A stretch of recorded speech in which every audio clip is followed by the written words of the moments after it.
अध्यक्ष जी कि आपने मुझे इतना महत्वपूर्ण विषय सभा पटल पे रखने के लिए अनुमति दी है। एक बहुत ही हृदय विदारक घटना घटी है ओल्ड राजेंद्र नगर में, जहां पर नाले का पानी वो पूरा का पूरा बेसमेंट में, कोचिंग सेंटर के बेसमेंट में भर गया और पूरा का पूरा बेसमेंट जलमग्न होने के कारण 3 छात्रों ने अपनी जान गंवा दी। ये बच्चे तेलंगाना, उत्तर प्रदेश और केरल से आए थे। अध्यक्ष जी, ये दिल्ली में आईएएस एग्जामिनेशन की तैयारी करने के लिए आए थे, अपना भविष्य उज्जवल करने के लिए आए थे। लेकिन बहुत दुख से मुझे कहना पड़ता है कि दिल्ली सरकार की लापरवाही, यहाँ तक कि आपराधिक लापरवाही के कारण इन बच्चों ने अपनी जान गंवा दी। अध्यक्ष जी, the cause of death of these 3 students is the utter and absolute apathy of the Aam Aadmi Party ruling dispensation in Delhi. The criminal negligence of the ruling dispensation of the Aam Aadmi Party in Delhi has caused the death of these 3 students. 1 दशक से आम आदमी party Delhi में सत्ता भोग रही है, लेकिन दिल्ली वासियों के लिए कोई काम नहीं कर रही। अध्यक्ष जी, पिछले 2 सालों से नगर निगम यानी एमसीडी भी दिल्ली सरकार के नियंत्रण में है, दिल्ली जल बोर्ड दिल्ली सरकार के नियंत्रण में है, ड्रेनेज की सफाई दिल्ली जल बोर्ड के दिल्ली सरकार के नियंत्रण में है, लेकिन इन्होंने ना अपग्रेडेशन करी है, ना डिसिल्टिंग करी है नालों की। एक बहुत इंपॉर्टेंट बात इसमें कहना चाहूंगी, ओल्ड राजेंद्र नगर में जो हुआ 22 जुलाई 24 जुलाई 2 दिन से लगातार वहां के स्थानीय विधायक, वहां के स्थानीय पार्षद, वहां के अधिकारियों को लगातार स्थानीय निवासी इसकी शिकायत कर रहे थे।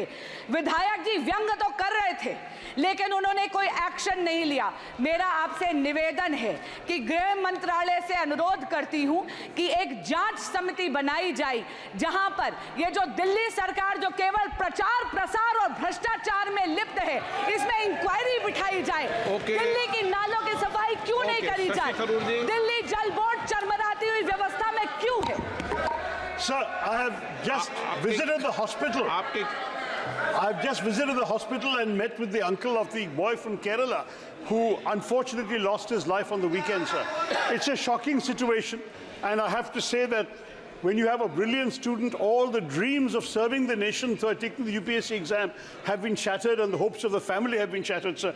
This is a matter which obviously calls for compensation, but no compensation can be enough for the tragic loss of life of a young man cut short in his prime, sir. Now, there are a number of serious issues that need to be addressed, as the previous speaker has pointed out. There is, sadly, a level of violations of basic norms when it comes to building codes, fire safety, flood safety, and so on. That is rampant in the city. The corporation also has responsibility on this. So wait, I have seen in the hands of a journalist a certificate of clearance issued on the 9th of July, sir, by the corporation, allowing these people to do what they're doing, saying they're in compliance. Now, this kind of thing will have to be corrected, sir. At the same time, drains have to be cleaned. They're choked and clogged. Sir, let me just finish. The most important issue, and I say this on behalf of the family also, is to prevent such future tragedies. For this, there has to be a comprehensive inquiry, but there also has to be very specific steps taken to ensure that no other parents coming to our national capital from various parts of the country suffer this kind of loss and tragedies. Sir.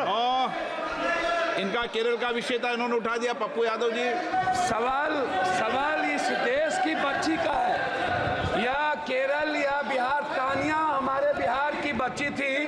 हम अपनी बहन को बता देना चाहते हैं, middle class की एक बच्ची तानिया, जिनकी मौत कल हुई है, परसों। और मेरा आग्रह इसमें 2 है। मैं ना बीजेपी और आम आदमी पार्टी की आलोचना में पूरे देश के बच्ची जो 60% बिहार के एसएससी यूपीएससी करने आते हैं या बाहर कोटा, लगातार हमारे कोचिंग, अध्यक्ष महोदय, लगातार कोचिंग का मानक गाइडलाइन गवर्नमेंट के द्वारा नहीं होना, सुरक्षा की व्यवस्था नहीं होना, और एक घटना नहीं, अध्यक्ष महोदय एक मिनट, एक बार घटना नहीं घटी है, बार बार ये चर्चा आपके माध्यम से उठता है, आप इसको संरक्षित करते हैं, लेकिन इस पर माननीय अध्यक्ष जी, ये बहुत ही दर्दनाक घटना है और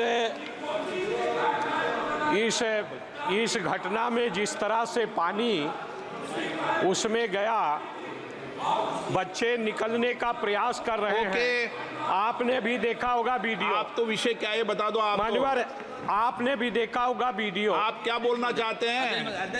मैं उसमें अखिलेश जी जुड़ता हूं, बहुत गंभीर समस्या है और जो घटना हुई है दर्दनाक घटना है।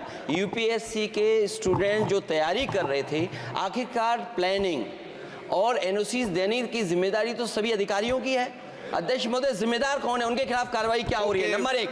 दूसरा, ये केवल एक विषय नहीं है इलीगल बिल्डिंग, हम तो यूपी से अध्यक्ष जी देख रहे हैं, जहां इलीगल बिल्डिंग बनती है वहां बुलडोजर चलता है। क्या अध्यक्ष जी सरकार बुलडोजर चलाएगी कि नहीं चलाएगी? नो, विजय कुमार दुबे। धन्यवाद महाराज जी। माननीय अध्यक्ष जी,